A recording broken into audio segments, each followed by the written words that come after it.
नमस्कार दोस्तों and welcome back to my channel जहां आपको मिलता है सिर्फ और सिर्फ एंटरटेनमेंट। और आज मैं लाया हूँ वेनम वॉर का सेकंड इशू। तो यार वीडियो पे नए हो तो वीडियो को लाइक कर देना और चैनल को सब्सक्राइब कर देना। और साथ ही मेरे चैनल पर ज्वाइन बटन स्टार्ट हो गया है तो आप वहां से ज्वाइन कर सकते हो। और उसी के साथ अब आप मुझसे व्हाट्सएप पर जुड़ सकते हो जिसका लिंक मैं आपको डिस्क्रिप्शन में दे दूंगा। तो यार अब तक आपने देखा कि एडी को लगता है कि वेनम अगर डिलन के साथ रहा तो पूरा अर्थ वेनम वर्ल्ड बन जाएगा और इसलिए वो ये सब कुछ रोकना चाहता है। तो वही दूसरी ओर डिलन को लगता है कि वेनम एडी के साथ रहकर एडी नल बन जाएगा, इसलिए वो एडी को रोकने निकला है। लेकिन तभी इन दोनों के बीच स्पाइडरमैन वेनम के साथ जुड़ के आ जाता है। तो अब आगे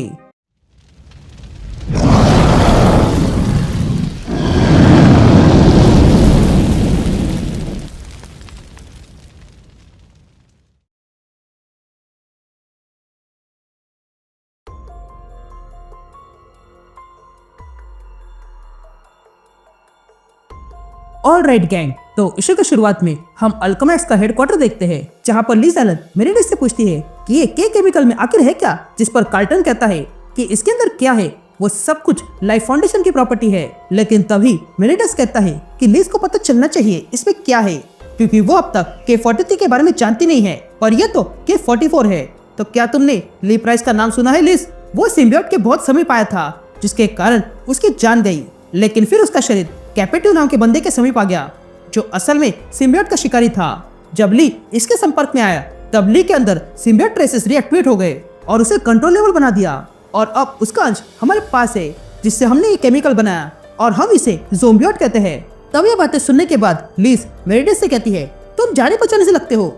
लेकिन तभी मेरिडिस लिज की बात टालते हुए कहता है तुम्हें क्या लगा सिम्बियोट को कंट्रोल नहीं किया जा सकता? जिस पर लिज कहती है जरा फ्लैश थॉम्पसन को देखो, वो अपने सिम्बियोट को अच्छे से संभालता है, पर लगता है तुम्हारे इरादे कुछ और है। तुम्हें देखकर लगता है कि तुमने मरे हुए सिम्बियोट का गू निकालकर कुछ बनाया है। तो बताओ मुझे, क्या तुमने इसका प्रयोग साधारण लोगों पे किया? जिस पर मेरिडिस लिज से कहता है रिलैक्स हो जाओ, मैं जानता हूँ मैं क्या कर रहा हूँ और यकीन मानो इससे हम सिम्बियोट्स को कंट्रोल कर सकते हैं, वो भी हमेशा के लिए। यह सुनते ही लिज के अंदर का सिम्बियोट बाहर आने लगता है। लेकिन तभी अचानक से एक गार्ड अंदर आता है और कहता है बेसमेंट लैब में सिम्बियोट फैल चुके हैं और ये लोग इन्फेक्शन की तरफ बढ़ रहे हैं, इसलिए हम पूरे बिल्डिंग को लॉकडाउन में डाल रहे हैं। ये सुनते ही कार्सन हैरान रह जाता है।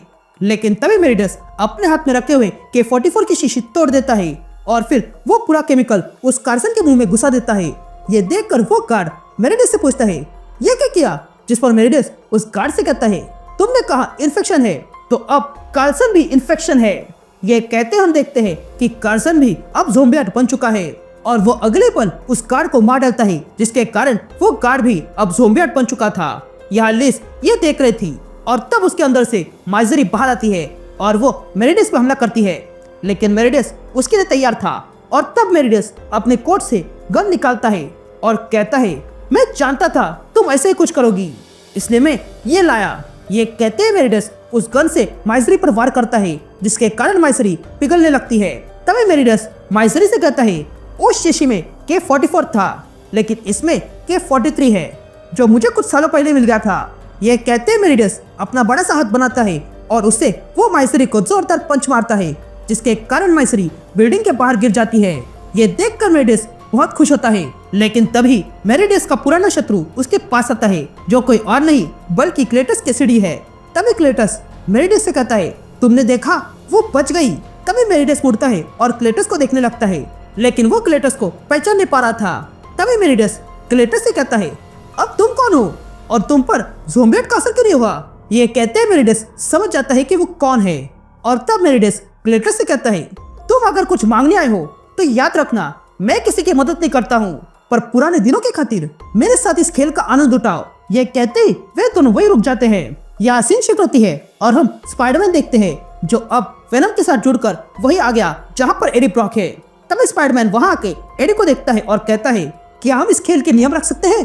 तो फिर आज कॉस्ट्यूम के नाम रखते हैं। जिस पर एडी स्पाइडरमैन से कहता है कि कॉस्ट्यूम देने की कोई आवश्यकता नहीं है और इस समय तुम मेरा कॉस्ट्यूम पहन रहे हो, तो बताओ तुमने मेरा सिम्बियोट क्यों पहना है? तभी वेनम पीटर से कहता है मुझे एडी से बात करने दो क्योंकि मैं एडी को जानता हूँ। जिस पर पीटर वेनम से कहता है मैं जानता हूँ पर अब तुम बहुत ही क्लोज हो इसलिए मुझे संभालने दो।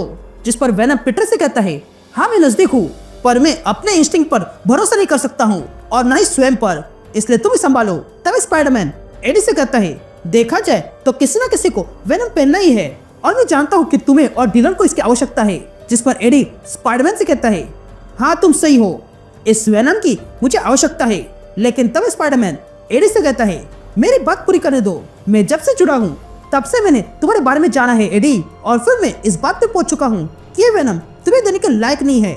यह सुनते ही एडी को गुस्सा आता है। तब स्पाइडरमैन कहता है, मुझे नहीं पता डिलन इस वेनम के साथ ठीक है या नहीं, इसलिए मैंने एक आइडिया बनाई है और वो ये है कि इस वेनम को मैं अपने पास ही रखता हूँ जब तक तुम दोनों आपसी मामले सुलझा ना देते। यह सुनते ही एडी कहता है, तुम सही था स्पाइडरमैन, हमें कॉस्ट्यूम नेम्स रखने चाहिए, तो अगर तुम वेनम बन जाओगे तो मैं बेडलैम बन जाऊंगा। ये कहते ही एडी बेडलैम को बुलाता है, जो अगले पल एडी से जुड़ जाता है। और तब एडी स्पाइडरमैन से कहता है, तुम्हारी ये चेंज बहुत बढ़िया है, लेकिन मेरे पास भी कुछ है। ये कहते ही बेडलैम अपनी चेंज निकालता है।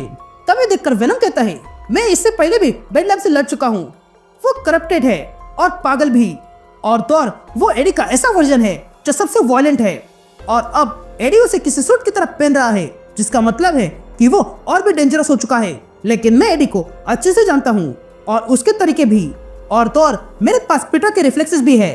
तब एडी स्पाइडरमैन पे हमला कर देता है, लेकिन स्पाइडरमैन उसके वार से बचते हुए बेडलैम को जोरदार पंच मारता है। यहाँ डिलन और उसकी टीम ये देख रही थी।